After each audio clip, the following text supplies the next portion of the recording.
અરવલ્લી અને સાબરકાંઠા જિલ્લાના પશુપાલકો માટે આજે સાબરડેરી વર્ષાખરી કેટલો ભાવ આપશે?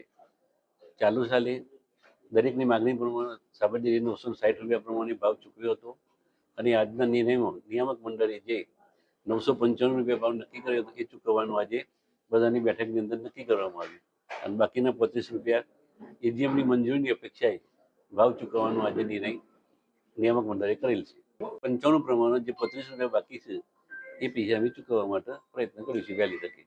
એ તો વર્ષ આખરે જે કાચા નફામાંથી જે થતું હોય રિફંડ મની એ પ્રમાણે જે નિયામક મંડળ નક્કી કરે દર વર્ષે અને ગુજરાતના 18 સંઘોની પ્રણાલિકા પ્રમાણે આપણી જે પ્રણાલિકા હતી એ પ્રમાણે આજે નિર્ણય કરી અને પશુપાલકોને ચૂકવવા માટે અમે હર હંમેશા પ્રયત્નશીલ છીએ. અને આ જે વસ્તુ બન્યું છે એ આપણે એક દુઃખદ વસ્તુ છે. આપણો ઉત્પાદક જે પશુપાલક દૂધ ઉત્પાદન કરે છે અને મંડળીમાં દૂધ ટેન્કર લેવા જાય છે અને ઢોળી નાખીએ એ આ દુઃખદ વસ્તુ છે. અને જે આ બનાવ બન્યો આપણે 14મી તારીખે અશોકભાઈનું એ પણ આપણા માટે દુઃખદ વસ્તુ છે. તો આ રીતે જિલ્લાની અંદર જે અમુક તત્વો જે આ કામ કરે એ ના કરવું જોઈએ.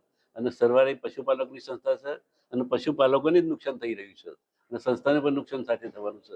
અને આપણા જિલ્લાની જે માનહાનિ બાર જે નામ હતું એ નામને કલંકિત થયું છે એ આપણા સૌના માટે દુઃખદ વસ્તુ છે. આમ ફરિયાદ કરીને શું કરવાનું, આપણા જ જોશું ને.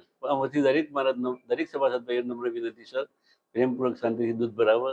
આપણા જે સામાન્ય માણસો છે એમનો 10 ઉપર જે પોતાના કુટુંબનું ગુજરાન કરતા હતા એ ગુજરાનમાં તકલીફ ના થાય એના માટે અમારું નિયામક મંડળ આજના આગેવાનો જે સવારના 10 વાગ્યાથી આવી અને સમય બગાડ્યો છે એનું સુલેહ રીતે જે સમાધાન કર્યું છે